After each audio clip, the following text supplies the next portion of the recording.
naman ang bagsak ngayon ng isang top 5 regional most wanted person na may kasong statutory rape sa Operasyon Meycauayan PNP.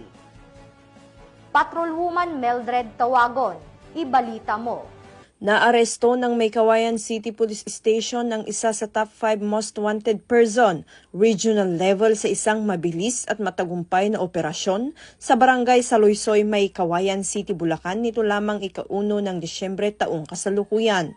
Kinilala ni Police Lieutenant Colonel Melvin M. Florida Jr., hepe ng Meycauayan CPS, ang sospek na si alias Bajay, 26 anyos at residente ng naturang barangay. Nadakip ang akusado sa ikinasang operasyon ng pinagsanib na puwersa ng Meycauayan CPS at Provincial Intelligence Team Bulacan East.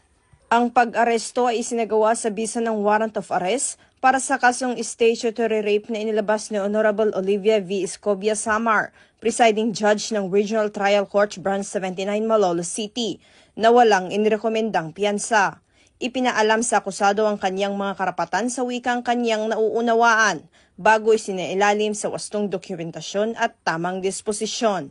Patuloy ang Bulacan PNP sa ilalim ng pamumuno ni Police Colonel Angel L. Garciliano, Provincial Director ng Bulacan Police Provincial Office, sa mas pinaigting na kampanya laban sa kriminalidad at sa mahigpit na pagpapatupad ng batas.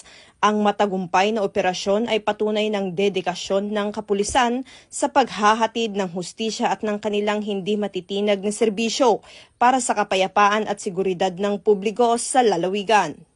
Mula dito sa Bulacan Police Provincial Office, ako ang inyong PNN correspondent, Patrolwoman Mildred A. Tawagon, alagad ng batas, tagataguyod ng Balitang Pulis.